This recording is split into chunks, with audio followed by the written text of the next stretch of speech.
Exodus chapter 9. Then the Lord said to Moses, "Go to Pharaoh and tell him, this is what the Lord, the God of the Hebrews, says, let my people go so that they may serve me. If you still don't want to let him go and continue to stop him, know that the hand of the Lord will bring a terrible plague on Pharaoh's livestock that are in the fields, the horses, the donkeys, the camels, the oxen, and the sheep. But the Lord will make a distinction between the flocks of Israel and those of Egypt. Not one animal of the Israelites will die. The Lord has set a deadline. Tomorrow the Lord will do what he has promised in this land." The next day the Lord did.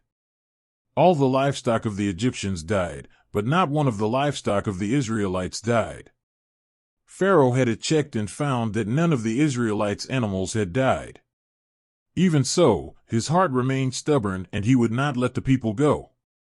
The Lord said to Moses and Aaron, "Take a handful of ashes from the furnace, and Moses will scatter it in the air before Pharaoh.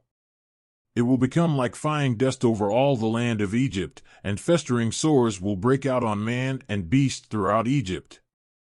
They took ashes from a furnace and stood before Pharaoh. Moses scattered it through the air, and festering sores began to break out on man and beast. Not even the wise men could stand before Moses, because they were covered with sores, like the rest of the Egyptians. But the Lord hardened Pharaoh's heart, and he refused to listen to Moses and Aaron, as the Lord had said to Moses.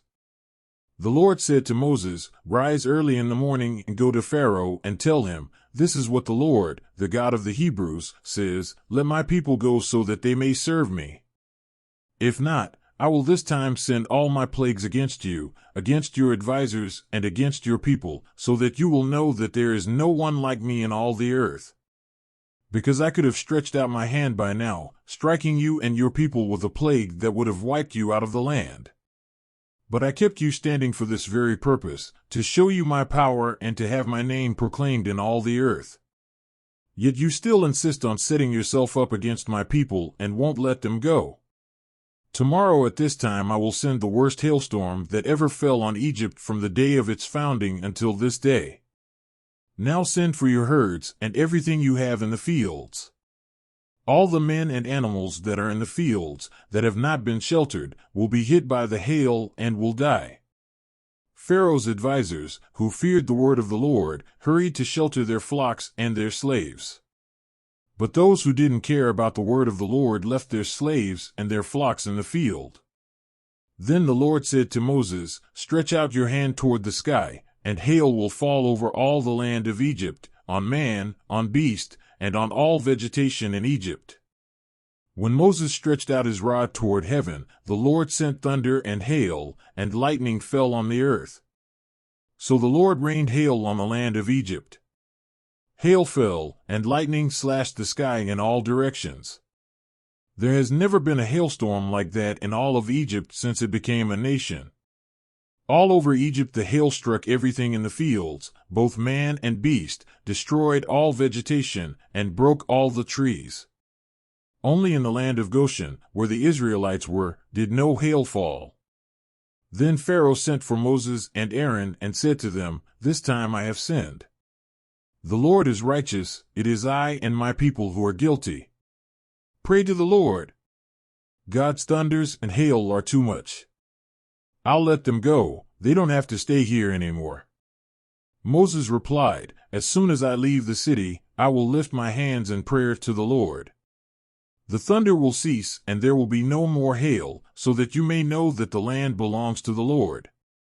But I know that you and your advisers still don't know what it's like to tremble before the Lord God."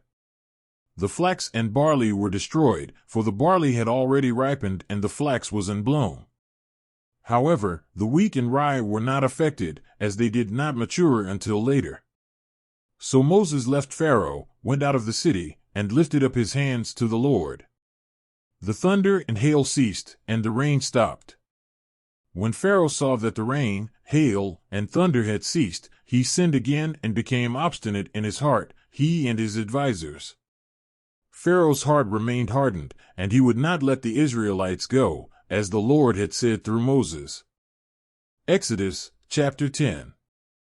The Lord said to Moses, Go to Pharaoh, for I have made his heart obstinate and the heart of his counselors obstinate to perform these wonders of mine among them. So that you can tell your children and grandchildren how I mocked the Egyptians and how I performed my miracles among them. Then you will know that I am the Lord.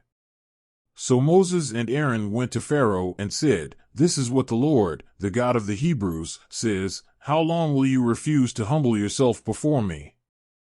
If you don't want to let him go, I'll bring locusts over your territory tomorrow. They will cover the face of the earth until the ground cannot be seen. They will devour the little that is left of the hailstorm as much as all the trees that are sprouting in the fields. They will fill your palaces and the houses of all your advisers and all the Egyptians, something that neither your fathers nor your forefathers have seen from the day they settled in this land until this day. Moses turned his back and walked out of Pharaoh's presence. Pharaoh's advisers said to him, How long will this man be a threat to us? Let the men go and worship the Lord their God. Don't you realize that Egypt is ruined? Then Moses and Aaron were brought back before Pharaoh, who said to them, Go and serve the Lord your God. But tell me, who will go? Moses replied, We must take everyone, the young and the old, our sons and our daughters, our sheep and our oxen, for we will celebrate a feast to the Lord. Pharaoh said to them, You will really need the Lord when I let you go with the women and children. It is clear that you have bad intentions. No way. Only men can go and worship the Lord, as you have asked. And Moses and Aaron were driven from Pharaoh's presence. But the Lord said to Moses, Stretch out your hand over Egypt so that the locusts come over the land and devour all vegetation, everything left by the hail. Moses stretched out his rod over Egypt, and the Lord caused an east wind to blow over the land all that day and all that night. By morning, the wind had brought the locusts, which invaded all Egypt and descended in great numbers over all its extent. Never before have there been so many locusts, nor will there ever be. They covered the whole face of the earth in such a way that it became dark. They devoured everything that the hail had left, all the vegetation and all the fruits of the trees. There was nothing green left on the trees or on the plants of the field in all the land of Egypt. Pharaoh sent for Moses and Aaron immediately and said to them, I have sinned against the Lord your God and against you. Now forgive my sin this once and pray to the Lord your God to take this deadly plague away from me.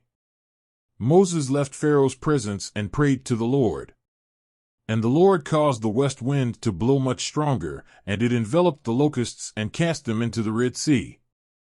Not a single locust remained in all of Egypt. But the Lord hardened Pharaoh's heart, and he would not let the Israelites go. The Lord said to Moses, Stretch out your hand toward heaven, and darkness shall cover Egypt, darkness such that it may be felt. Moses stretched out his hand to heaven, and for 3 days there was thick darkness over all Egypt. No one could see anyone or leave their place for 3 days. However, all Israelites had light in the places where they lived. Then Pharaoh sent for Moses and said, Go and serve the Lord. Leave only the sheep and the oxen, the women and children may go. But Moses replied, You yourself will give us the animals for our sacrifices and burnt offerings that we will offer to the Lord. Furthermore, our flocks will also go with us, not an animal's hoof will be left.